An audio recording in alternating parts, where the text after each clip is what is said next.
behalf of the Civil Rights Committee, I welcome you to today's program. I think you're in for a treat here. Before we start, if there are any veterans in the audience today, I would like to have you stand and recognize you here at this time. Thank you very much for your service.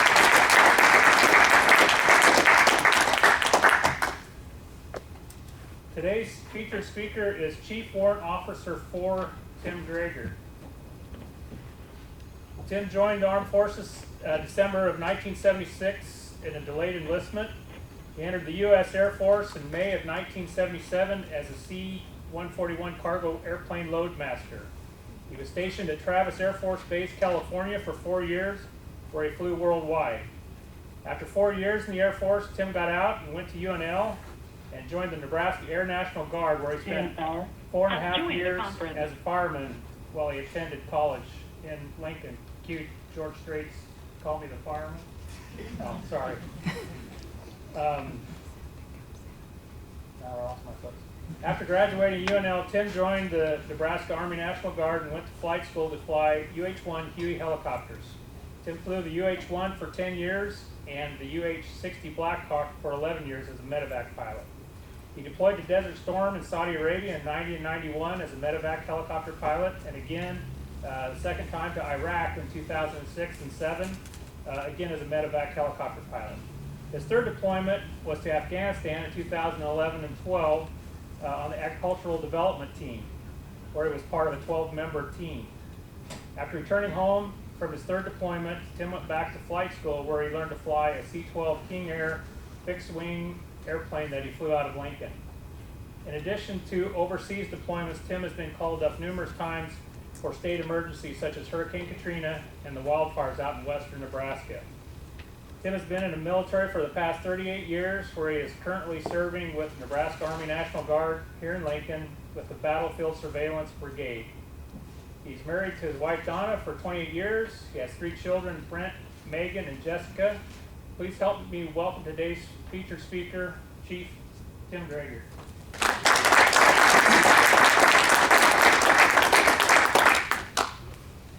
I guess that includes this. He just took up my whole show. Thanks, Tom. Thanks for asking me here today, and I'm glad I could get here today.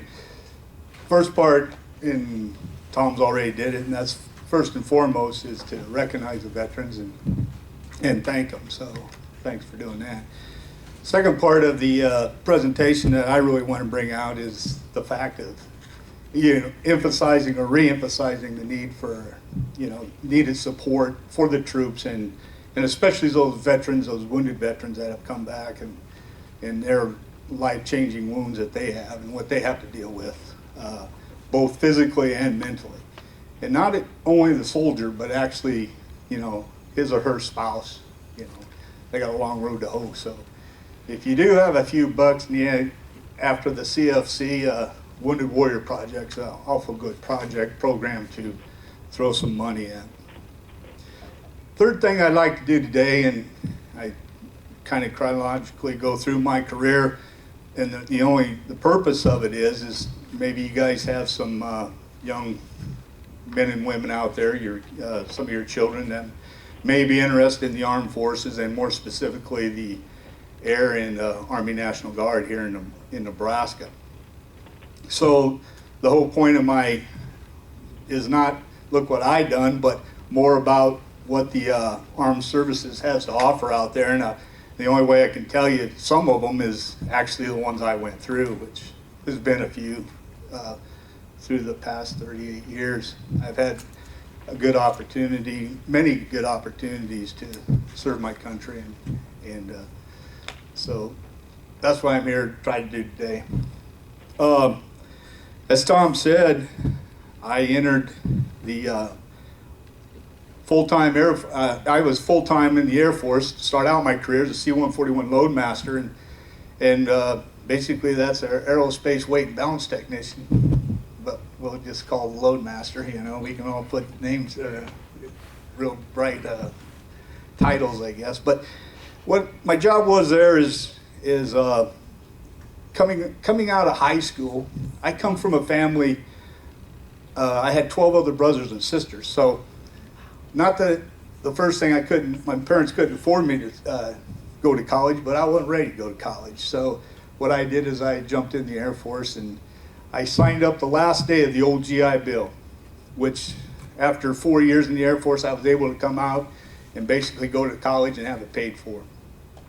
And so then I jumped in the Air Guard, and I'm kind of jumping ahead because I want to go back to the Air Force, because some of the missions that I got to fly while I was in the Air Force is one of them was down to New Zealand, and we flew out of Christchurch, New Zealand, down to Antarctica. It was a 5-hour flight on C-141. We could only go down there like 2 months out of the year. We landed right on the ice, 7 feet thick ice. We were hauling scientists and different cargo down to McMurdo Research Center in Antarctica. And it was kind of cool. You know, we didn't stay overnight or anything, but we stopped, we shut down, and was able to go through Scott's Hut and stuff like that. So, you know, I was only 18 years old at that time, so all these missions were pretty cool.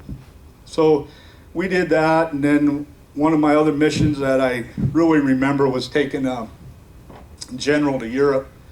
We escorted him all over Europe right before he got out, and when we got back, he was the NORAD commander from Colorado Springs in Colorado. So when we got back, he arranged for us to go through Cheyenne Mountain, and that was really cool to be able to go in and see the command post and all that in Cheyenne Mountain. I don't know, Patriot Games, you know, that was in the movie, that movie there. So that's kind of a couple of the highlights of the missions I were on. We had Medevac missions to the Philippines. Actually, through the armed forces, I was fortunate enough to be able to hit every continent in the world. And tying that one up was with the Army National Guard when I was able to go to Egypt, Cairo, Egypt, and get Africa. I needed Africa yet, so that tied up all the continent things for me. But then once I got out of the Air Force, I came back. My plan was, of course, I was fortunate to have older brothers and sisters, older brothers that went in the service. And my oldest brother, well, what do you want to do? And I said, well, I want to see the world and travel around, you know, and come out and go to school. So he's the one that put me on the Loadmaster. So that's where I was there. Came out, went to school. I got to speed this up because I want to get the ADT, and you guys got only a few minutes here. So I got out, and I went in the Air Guard as a fireman. Went to college, got a bachelor's degree in natural resources, and after 4.5 years, I grew up in northeast Nebraska, and I did not even know that there was helicopters in the state of Nebraska. That opportunity was there for kids to fly helicopters with the Army National Guard in Nebraska. So I make it my point when I was flying to take these helicopters and land. I was landing in schoolyards. We give presentations to all over the state. Anybody where I could get approval, I would take a helicopter to and talk to the kids, because I never knew it. I'm sure a lot of people don't know the opportunity that sits right out here at the airport. So anyway, I did that. I got out of the Air Guard, went into the Army Guard. Because most people think, well, you're flying, you must be in the Air Force. And no, me and Colonel Hang, we went through our careers pretty much together in aviation. Most of our careers been aviation. And but anyway, the Army does have airplanes and a lot of helicopters. But did that, and Army National Guard. Best mission you could ever have in any kind of service is a Medevac mission. To be able to have our God-given talents to save those kids, nothing better. But anyway, that mission is really good. So did that for 21 years, the Medevac mission, and I went to Training Site Command over in Ashland for a couple of years, and after that I hooked up with Colonel Hang, and we went on agriculture development, Nebraska ADT-2 to Afghanistan. And this is really where I want to go, and I brought a little slideshow with me so I can, how it correlates with, and why I was even on or asked by Colonel Hang to go was because of my career with the NRCS. And we were going to go over there as the agriculture development team and work in different areas with the Afghan people. And there was 12 of us on the agriculture development team, and we each had our own specialties. We broke out into our specialties, and I'm not even going to try to cover who did what anymore because I wouldn't even, unfortunately, might not even know any names, but I'll key in on what I did. And I was able to work with a guy called Quadra Gould. He was the head of the district agriculture, irrigation, and livestock, where we worked in Paktika and Paktia province over there. So with that, a little bit of introduction into the ADT mission. I got, like I said, a little short slideshow of about 3,000 slides here, but we'll get done in about 3 hours. This is we were stationed at Gardez. I don't know, it's about 40 miles south of Kabul, and it was up at an elevation of 7,650 feet, kind of like Denver, Colorado weather. Actually, it snowed there, and this is we had a 12-member agriculture development team, and then we took our own security team, and we took our the rest of the guys were in headquarters. Much of the security team was made up of both Air Guard and Army National Guard. So this is a 60 to 70 member team here that was both Air and Army National Guard. So that was kind of unique also about the mission, that first time we ever worked together as far as the two different National Guard on a mission. And there's that dude. He was in charge of everybody.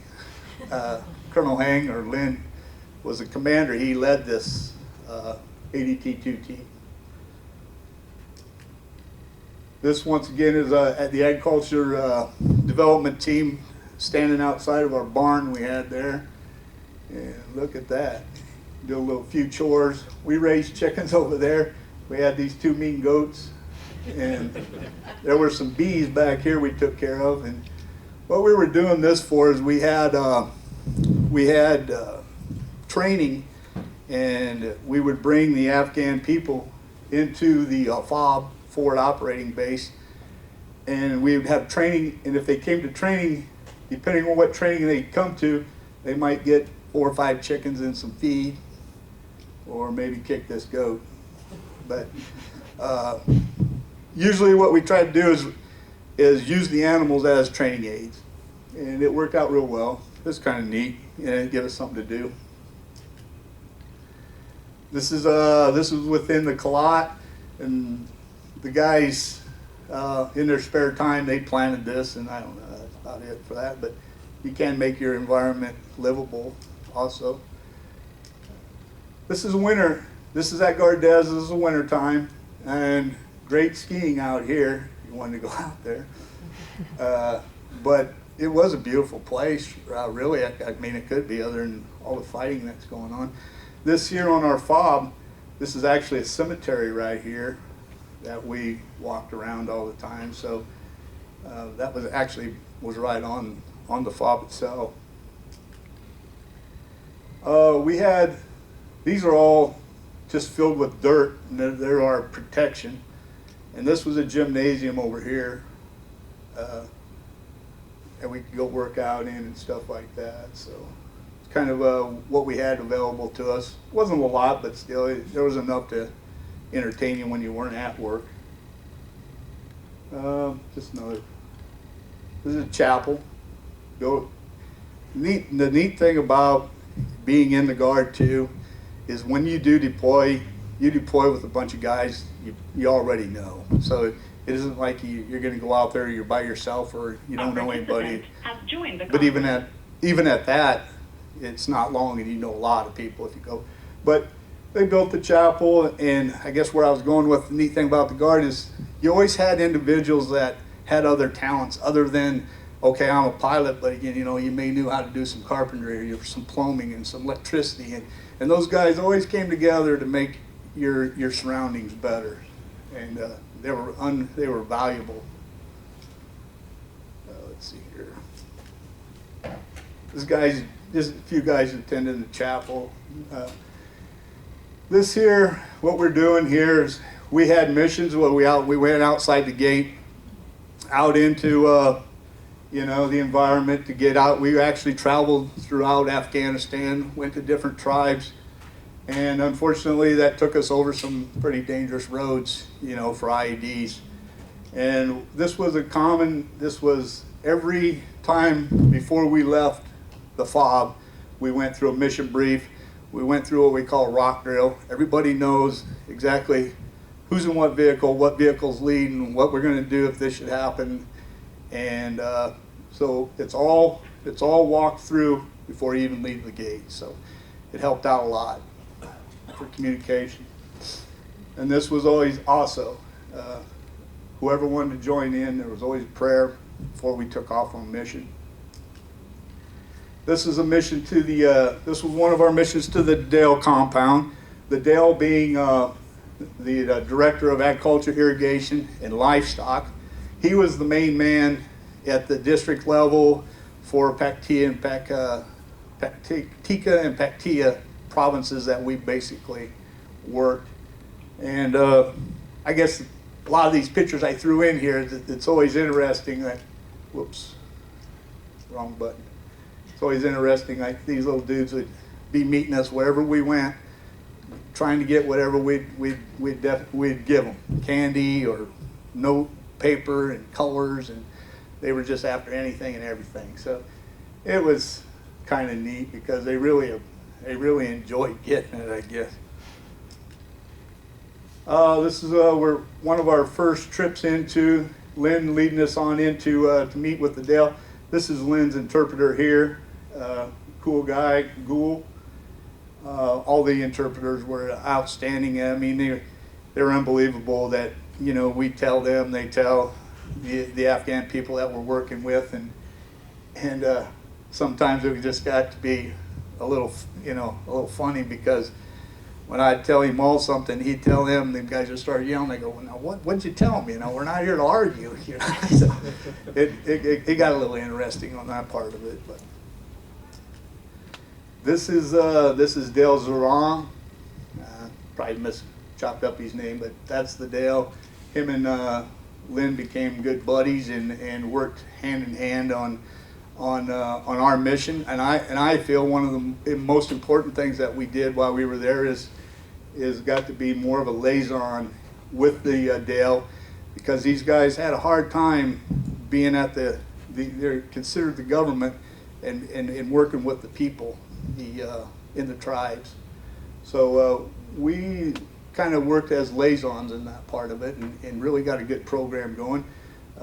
Lynn started a program that we went to the Dale compound at least weekly. So, and sometimes more than that. And they'd come out to the FOB every once in a while too. This individual right here is Quadro Ghoul. He's the individual I got the opportunity to work with and the pleasure to work with, actually. Sometimes it got frustrating trying to deal with all just like anywhere and everywhere, but it got frustrating. But this individual, he really loved his country, and I was really fortunate to be able to work with Quadro Ghoul. He was the leader of the Natural Resource Department under the Dale. This is our first trip to the Dale compound, so they're taking us around. This is the actual compound. This is the way it was left even after the Russians invaded, and they went through that 10 years. So I mean, there were bolt holes all over their buildings. Some vehicles still sitting in the compound, and this was years and years after this yet. This is one of the buildings we went in. We had a number of tractors and stuff. We were able to actually procure tractors for them, but we also had individuals, mechanics that was able to show these guys and get parts and show them how to get these tractors running again. So that was part of the mission also. This is the housing on the Dale compound. This is one of the big things that we ended up doing with a lot of the tribes is when you go out. This guy here, his name was Farouk. He was another big player with us, and he is more with the agronomy, if you would. But Farouk, we'd take somebody, not personally, not me, but somebody took him out to meet with all the tribal leaders, and it was amazing because we would fly these guys around Afghanistan, arrange to get them flown around, and this is oftentimes the first time they've ever seen these guys, ever even talked to them. But it was always a key leader engagement that Farouk was leading here with the tribal leaders. And whenever you went anywhere to one of these, there was always going to be food and chai, and you want to be careful what you ate. Why's that? But you had to try to eat something, at least show the attempt. And okay, the next thing we had there was what was started, and we had a big part in, was a demo farm. We put up a irrigation tower for them to store water and gravity flow. We had, but anyway, we went out to the demo. I'll just keep going here because but yeah, once again, even out at the demo farm, which is completely away from the Dell compound, we ran into these little kids.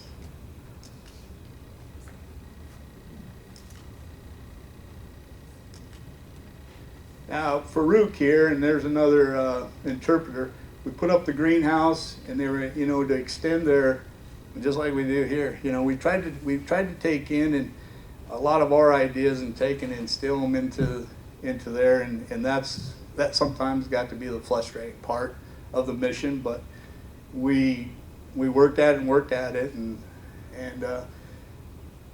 I guess the only thing that we weren't able to do is when we would start a project, we weren't there to see it finish, and we picked up on other people, other troops that were there before us. We picked up on their projects to try to see them through, but we ran into security, guys getting shot. It wasn't just, but actually, so some of the projects failed due to that, just security problems. There just wasn't the security there. I guess what I'm trying to capture here is the inside the Kalot. This was just built out at the demo farm, and that was part of the project too. Up here was one of the lookout towers, and I'll do this because it's the same picture, but I'm going to play that.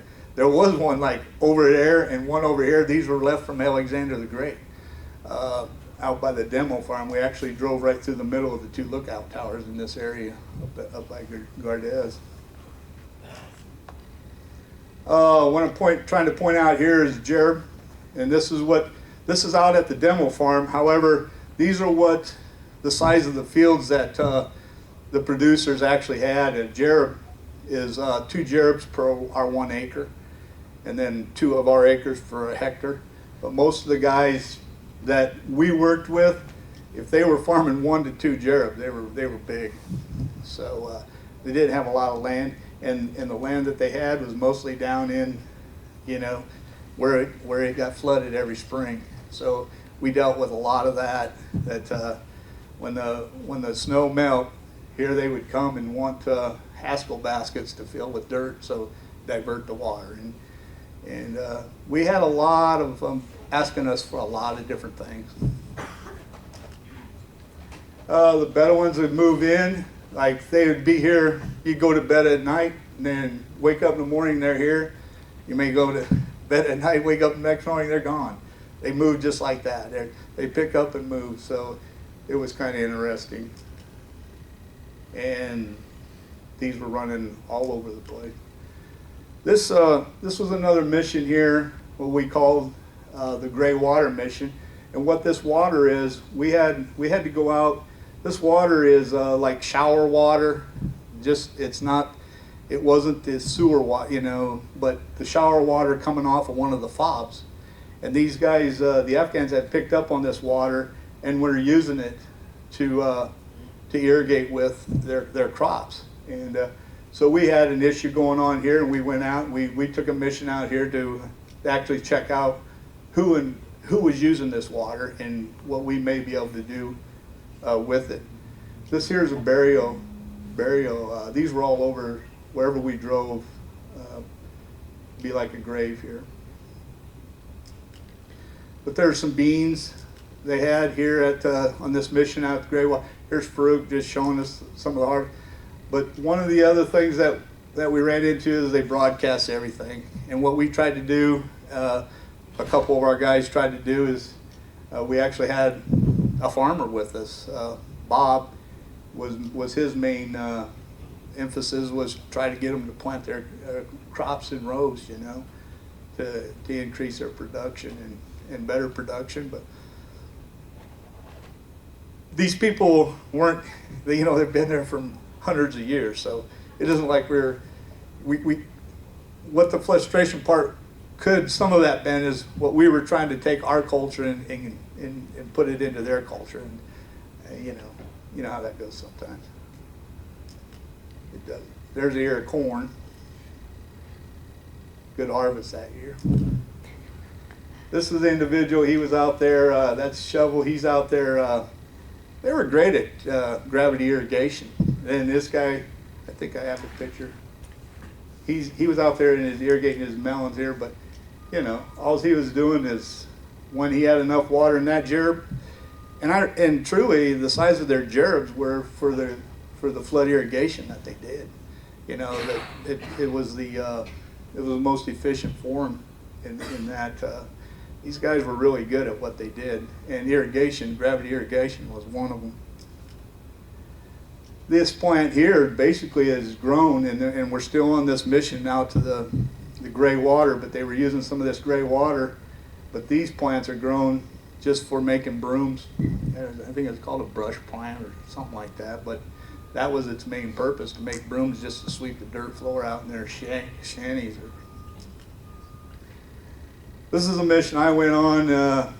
This individual right here, he called him Imal. He was my interpreter. And this was another interpreter. His name is Sam. And actually Sam's coming to Nebraska here later in November. So we may get to meet up with him and have lunch. But these guys have worked their way to the United States, and rightly so in a way. Some of them been with and helping the United States Army for 10 to 12 years old since we even went in to Afghanistan. This is one of the meetings. This is Quadrigul, the individual I took to meet with the tribal leaders. And once again, Quadrigul, he didn't know any of these guys when we got there. It was the first meeting he's ever had with them. And what we were trying to do with these meetings is set up a 5-year plan. Where do you want to go? Where do you see yourselves? Where do you see yourselves going? And all this, we're trying to take kind of our concept. Well, they're a culture of we worry about today. Tomorrow will take care of itself. So trying to set up a 5-year plan kind of went to the wayside. And it's just a shot of, this is the fob that we were at down in this valley here. We flew into this place and we flew out about 3 weeks later because we got caught in a snowstorm. But what I'm trying to capture here is they would go up and they cut all the trees, but they never replant trees. They were just harvesting and never replanting. So we asked them, once again, well, why don't was it always like this? No, it used to be covered with trees, But wood, very valuable, of course. They use it for their heat and to cooking, and it's just very valuable. So it says, well, why, but once again, it was just about today, and we'll worry about tomorrow. This is a kind of just the fob area. Now these wadi, this is a wadi right here, and in the spring the water's way up here, maybe even higher. But they use these are some. There's not very many major roads in Afghanistan. Actually, there's probably one. There's a big circle, and that's part of their problem. You know, is they just don't have the transportation to get food in and out, and they're landlocked. You know, they've got to go through Pakistan. But anyway, this is a load of wood here, and he had to unfortunately tip that baby over. This is a mission out to the Terra Garden, and basically what this Terra Garden, it's a nursery. And this is one of the missions that I went on with Quadrigul to go out. What we started is a bunch of nurseries over there to where we get the trees going, and then they come in and take the 1 and 2 year old seedlings and transplant them. And the idea is to get these trees and get them up into the mountains and start, reforestation of the mountain. It was something like 750,000 hectares of land was actually national park or national land with trees. And Quadrigul had informed me that there was only about 25% of that left when we pulled into there in 2011 and 12. So that's what spurred the program of that tree program for the forestry. Like I said, we had our own security, and on all these missions we went on, these guys, they cleared the way for us. But there's the gerubs that the trees were eventually planted in out at this Terra Garden. Some of the saplings that got started. And this is a well out at Terra Garden, and this is a well that the Germans put in 30 years ago. But it was pumping good water, and water quantity was really not the problem. The problem was, and 85% of their water came out of the mountains. The problem is their reservoirs that they did have before the Russians invaded, and they blamed a lot on the Russians for why they didn't take care of things. But the reservoirs were, when the Russians invaded, they went out to Pakistan. And now the dams are, breached and weren't holding water. But this is some of the gravity irrigation I was trying to point out here that these guys do, and they're great at it, from those wells down through the Terra Garden, watering the trees. This is a program we got started. We obtained even the plastic bags for them, and provided them plastic bags with the soil matrix to plant the seeds in. We started these trees from seeds, or I should say we always made a point for the Afghan people to do the work, because that's what it was all about, is to put the people to work. Labor was not an issue. We wanted to put as many people to work as we could. Janet Bauer. This is Iman with a date plant there, chewing on those. This is some of the guys that took care of the Terra Gardens, and we're trying to, this is what got interesting, is I'd tell him all what this was and how to use it, and then he would tell these guys, how to use it, and it got kind of interesting, amusing at points. They're trying to use it. This individual right here was pretty sharp. He actually owned his own business other than working at Terra Garden. He had his own nursery and started his own nursery and was selling trees to different people. They couldn't grasp when we would provide them trees for the nursery, and then they would sell the trees. It wasn't about, well, I'll take some of the money and go buy more seeds, do more trees. They'd come back to us and wanted more trees, So it was that the idea was, nah, you're supposed to take what you're, of course, who knows? They probably were smart enough on that too. So what I was able to do here, and another program I personally got involved in, was the district tree program, and it kind of did it with what we do here at the NRD, with the NRDs. And this is Farouk here, And what the guys did is all these guys that would come in were willing to come in and take a 2-hour class. You know, had to make them, you know, get some, you know, or put some, you know, investment in it, I guess.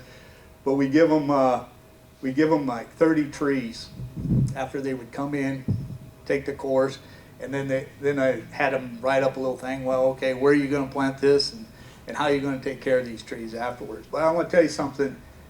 These trees were all fruit trees, and fruit trees were very valuable to these people because of the limited amount of land they had. This is the best way that they could make money, is with the fruit trees. So what that spun us up into is the cool storage facilities. You know, we built some of those, which we thought, okay, well, they'll take their fruit and put it in these cool storage facilities and then be able to have it later on, because part of their problem was that they didn't have any way to keep the fruit when they were harvesting it, so they would sell it to Pakistan. But then when they wanted it, well, then Pakistan would sell it back to them for double what they just sold it, you know. So what we were trying to do is get these guys, you know, just store their own fruit. And it didn't work out because these guys don't trust each other. If they were going to put their fruit in that cool storage, they wanted to make sure their fruit came back to them, you know. So the concept was good, but it just wasn't. They were all about themselves as far as, this is my area and you stay out of it. And that's kind of the way they ran their life. But this is a class they were taking, and then Farouk started passing out the trees. This is a mission. This is a mission or status review. Man, we did QARs over there too. We're out here on a patrol. The security's taking us out to where we heard they were given a tree. We had non-government organizations, NGOs out there, and we would provide monies to them to give training to the Afghan people. So, but then we would, every once in a while when we could, we would go out and make sure that that's actually happening. You know, that we weren't just passing out the money and there was no training going on. So this is what this mission was. And I'm talking, this was the individual that was in charge of, I was asking him through him all, where is this taking place? And this is down in, you know, you got to walk down in, and down in there they had a projector going on. They had the training going on. It was pretty cool. But I didn't get a chance. I just counted the shoes here and divided by 2 to see how many people were in there. So a little math went on there, but I was able to say, well, there's people showing up. But even when this is at the same place, so always security. Like if these guys gathered like that, and Al Qaeda said, you know, they didn't like it, you know, that's what this guy's job about. This is a program I got into with the watershed and was able to do the photo imagery and the remote sensing. I was running around Afghanistan and I was talking to this guy and got a name to a guy. I think it was at the University of Montana. Forget the guy's name, tell you the truth, but this doctor, he provided me these maps from Montana. He was able to. And this is down in an area that Zormont, that was one of the most dangerous spots that we would go into because you always, well, not always, but a lot of times they would small arms fire on the convoy, or great possibility hitting IEDs going down into this area. This was just a main area where from the season of fighting to the season of retreating for the winter, this was right in the path, just like Flyway, okay, if you will. But they come in here. But what I was able to, if I zoom in on this, but I'm not going to, just for the sake of time here. But the green is all the Carezes, and what a Carez is basically is a horizontal well that they pick up the water. They pick up the water from the foot of the mountains here, and these Carezes, then they take the water down to feeder canals, and this blue is all canals going every which way. And partly what we did there, and that was another program that had been started before us and we carried on. But the Afghan people, anyone that benefited from these canals was expected to go out there and take the shovel and clean them out.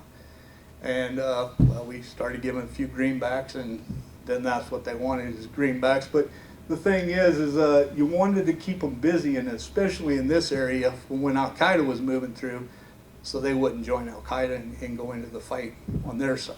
So, yeah, okay, we were buying them off. But the major concerns in this major concerns we had, soil erosion, deforestation, quality and quantity of water, and the flooding. The flooding was a very big issue. Most of the farmland was down in the bottom, and unfortunately got flooded every year. This is one of the missions we went on, Milan irrigation system. Milan became a big project for us. They had a pond there that had breached when they were off in Pakistan with the Russian invasion.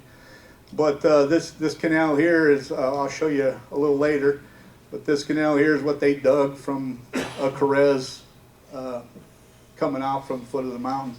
This individual right here, he led us out there, and we're way out in the middle of nowhere. And we're in these trucks right here are like fortresses riding around in them. Actually, we had one of these trucks take a direct IED and blew it right in half. But every one of the troops survived. Now some of them got hurt, but the vehicle did its job as far as nobody got killed. This is a drop structure in that wadi. It's kind of, we didn't do that. Well, I just took a picture. This was already built, so this is the know-how they have, and it was pretty cool actually. Now, this individual here, he was one of the leaders of Milan, and he was the one after us all the time to come out here and help us, give us, we need monies for, rebuild this. But he was the dude there, and he's showing me this is a Carez. This is the opening of the Carez that went way back all the way to the foot of the mountains, and this water is coming out of here. That went down to that channel I just showed you. But yeah, they even had wetlands. I found a wetland. They wanted me to concrete this in. We can't do that. Well, Colonel Hank told them they couldn't do it. But this is the feeder routes going out of that Carez. Back here was a Carez, and this is going on down, and we're going to go on down to the pond. And these guys are the tribal leaders again, trying to explain to Emal to tell me just exactly what they wanted and what their intentions were. And that's what got real interesting and amusing at some time. But there he is with his shovel making it work. And what we're doing here is taking a look at, they had that canal up higher, actually the wadi's down here, so they had the water running up here for the elevation to take it on to the pond here. This is what started getting amusing is because I put this up, but this dude looks up at me just, with the look of, what don't you get? It's like they started using rocks and stuff to try to show us what they wanted, so but there goes the canal. We're leading down to the pond.